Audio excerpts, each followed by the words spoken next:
galera, meu nome é Daiane e eu faço parte aqui da Associação Gold, Grupo Orgulho, Liberdade e Dignidade.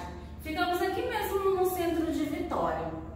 E atualmente eu estou liderando um projeto em parceria com o Instituto João 23 e realização do Juventude Emergencial. É um projeto voltado para uma liderança feminina, onde o objetivo é falar um pouco mais sobre a cultura, sobre o Brasil. E essa pessoa que eu escolhi, ela se chama Mãe Estela de Oxóssi. O nome desse nosso projeto é Mãe Estela de Oxóssi, Valorização e Liderança Feminina Negra e Cultura Afro-Brasileira aqui no Brasil. Eu vou estar falando um pouquinho sobre a trajetória dela, sobre a biografia e um pouquinho mais dos livros de sua autoria, porque ela foi responsável por grandes livros e também escreveu vários artigos sobre essas religiões afro-brasileiras e de matrizes africanas aqui no Brasil. E assim, galera, como todos nós sabemos, a intolerância religiosa é muito predominante aqui no Brasil, por ter várias culturas e várias religiões de várias matrizes. Inclusive, nenhuma outra orientação religiosa foi tão massificada como essas de matrizes africanas e afro-brasileiras. Por exemplo, como a Umbanda e o Candomblé. Religião esta que a mãe Estela de Oxóssi seguia veemente e fazia questão de ter essa representatividade no Brasil. Tanto que ela foi uma das líderes mais conhecidas aqui no Brasil por estar sendo contra o racismo religioso e essa intolerância religiosa que é muito grande aqui no Brasil. E como muitos sabem, Mãe Estela de Oxóssi, ela nasceu na Bahia, em Salvador, em 1925. E infelizmente ela morreu dia 27 de dezembro de 2018, aos 93 anos de idade, né? Ela foi formada em enfermagem e trabalhou quase durante uns 30 anos na rede pública como funcionária pública, né? E ela iniciou essa sua trajetória na religião de afro-brasileiras e de matrizes africanas, como eu tinha dito anteriormente, desde cedo. Mas quando ela iniciou realmente foi por volta dos 14 anos de idade. E logo mais tarde ela foi escolhida pelos seus orixás para estar comandando um terreiro de São Gonçalo, e anos mais tarde, infelizmente, esse terreiro ele foi derrubado. A Mãe Estela de Oxóssi, ela foi uma grande militante e uma das primeiras a combater o sincretismo religioso aqui no Brasil, onde cada orixá corresponde, né, um santo católico. Como historicamente dizendo, né, quando os escravos foram trazidos para cá, eles se viam repreendidos para estarem cultuando seus próprios deuses e os seus orixás. E como o catolicismo era bem predominante naquela época, eles viram de forma mais criativa e segura de poder estar cultuando seus orixás através de estátuas dos santos referente ao catolicismo. Por isso tem essa ligação religiosa do catolicismo com essas religiões afro-brasileiras e de matrizes africanas.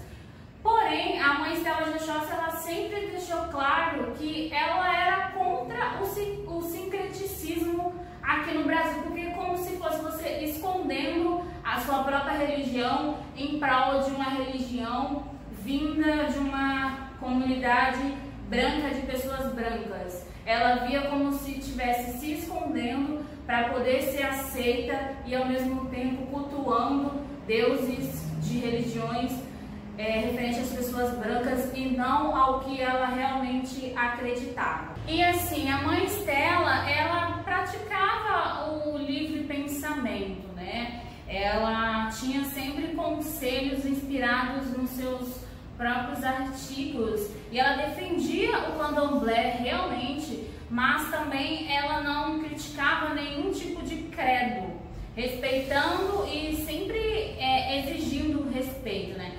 Como matriarca, ela possui, né, grande conhecimento e o poder que ela tinha, né? Ela sabia dessa influência que ela possuía em relação às pessoas.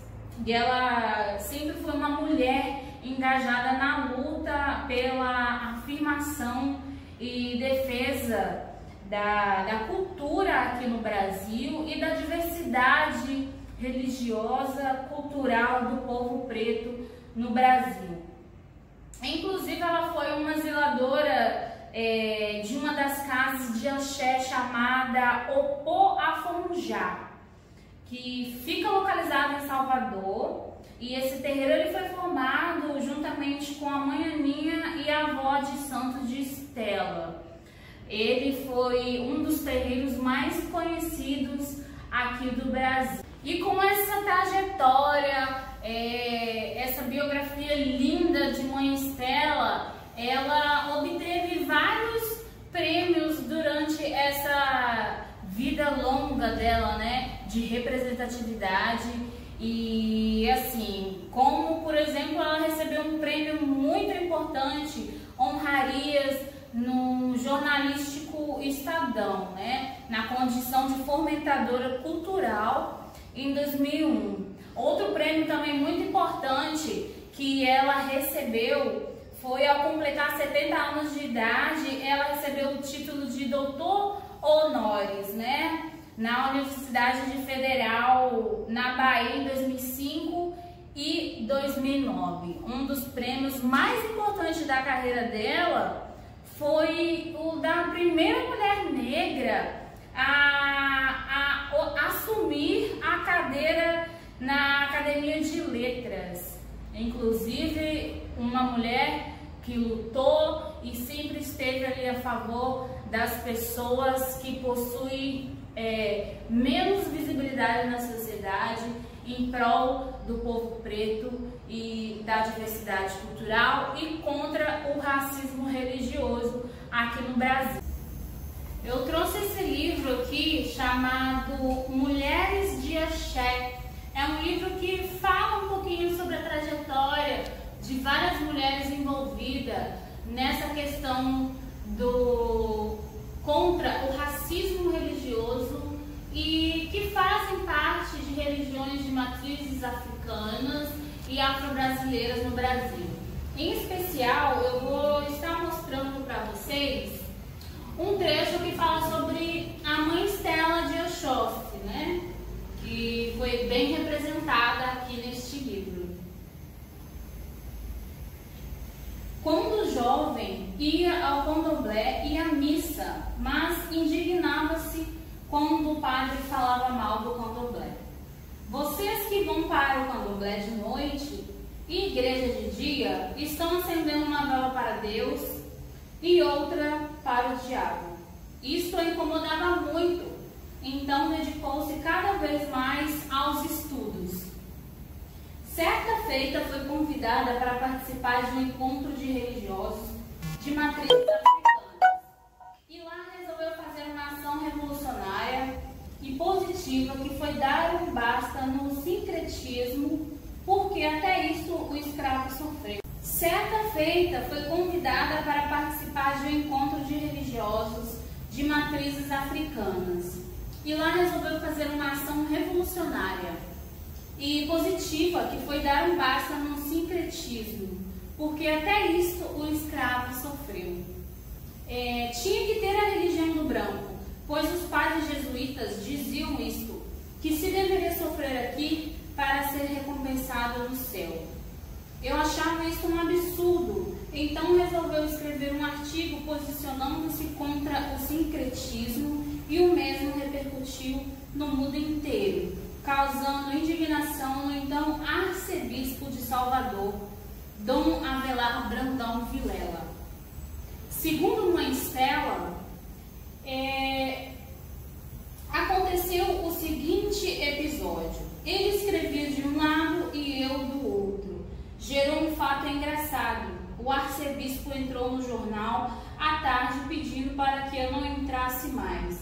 Isto foi muito interessante e divertido, concluindo com um belo sorriso antes de finalizar, dizendo que a luta contra o sincretismo foi árdua, mas que valeu a pena. Mãe Stella é doutora honoris causa pela Universidade do Estado da Bahia e é membro da Academia de Letras da Bahia, onde ocupa a cadeira de número 33, cujo patrono é o poeta Castro Alves.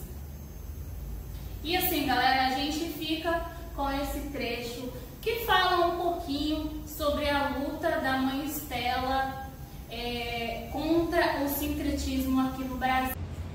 O legado de Mãe Stella é inquestionável e foi um divisor de água na história do candomblé, né? Pela sua inteligência, pela firmeza e determinação que ela sempre teve no decorrer dessa trajetória linda e tão amada por muitas pessoas aqui do Brasil, né?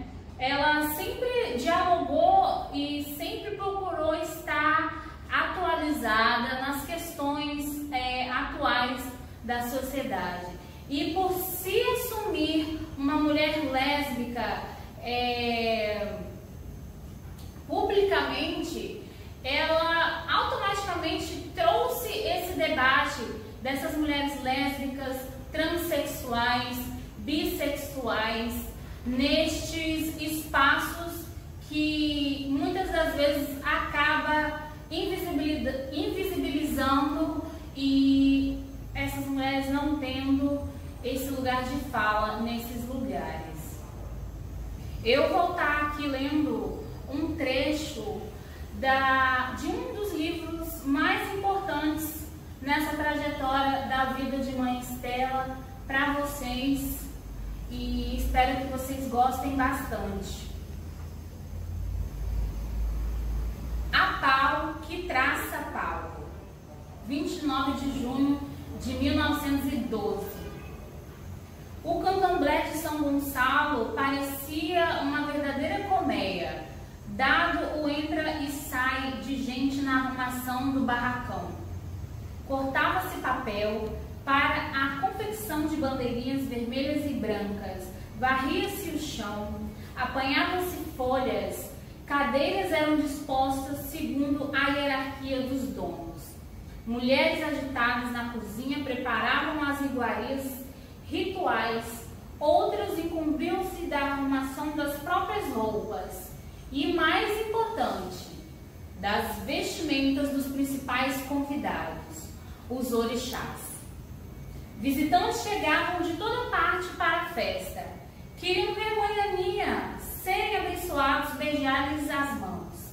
Habitualmente, Manhaninha não era lá de muita conversa. Naquele dia, encontrava-se mais reticentes que nunca, falando somente o indispensável. Ordenou a senhora de Oxum a remoção dos assentamentos dos orixás de suas respectivas casas, auxiliadas por Fortunata. Deveria escondê-los no mato fechado, junto às moitas de Peregu. Senhora e Fortunata entreolharam-se. Mas o que fazer? Ordens são ordens. Seguiram à risca a determinação. Começou a festa. Horas tantas, o homenageado principal já chegará. Ouviu-se um tropel de cavalos. Era a polícia, que a mando do homem vinha acabar com aquela manifestação de negros. Abre aspas. Coisa de gente ignorante primitiva. Xangô dançava tranquilamente. No melhor da dança, determinou um ogã que lhe trouxesse 3 rolos de linha, uma preta, uma vermelha e uma branca. Entoando cântigas, desenrolou os novelos um a um. O barulho das patas dos animais estava mais e mais perto. Sentia-se o cheiro dos cavalos. Filhos de santo entravam em pânico, pensando no pior. Surra dos policiais, atabaques furados, saias rasgadas. Aconteceu o encanto.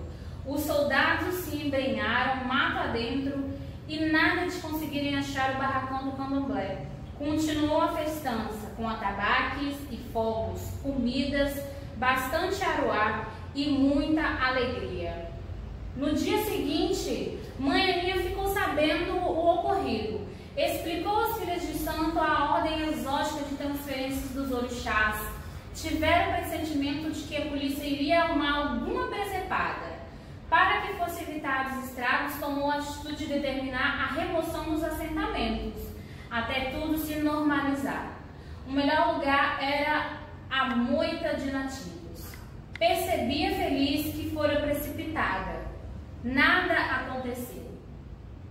A pau que traça pau. Ria-se muito, imaginando a raiva e decepção de seu Pedrito. O livro se chama E Daí Aconteceu o Encanto, de 1988. E eu só quero agradecer por estar fazendo parte desse projeto lindo.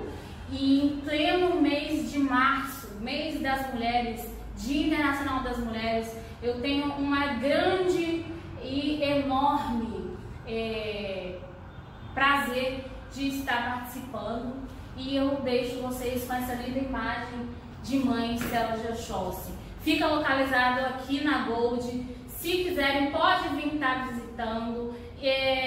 Infelizmente, agora com essa questão da pandemia, temos que manter um pouquinho mais o nosso cantinho em casa, mas assim que puder, vocês podem estar vindo aqui. Ficamos em frente ao palácio, escolhemos justamente esse local por ser o local de reuniões, formações e também visitas das pessoas aqui na Gold, para que todo mundo pudesse ficar um pouquinho com essa representatividade que Mãe Estela de Oxóssi deixou aí o seu legado para todo o Brasil e somou bastante para a luta contra o racismo religioso e lutou muito a favor das religiões de matrizes africanas e afro-brasileiras aqui no Brasil.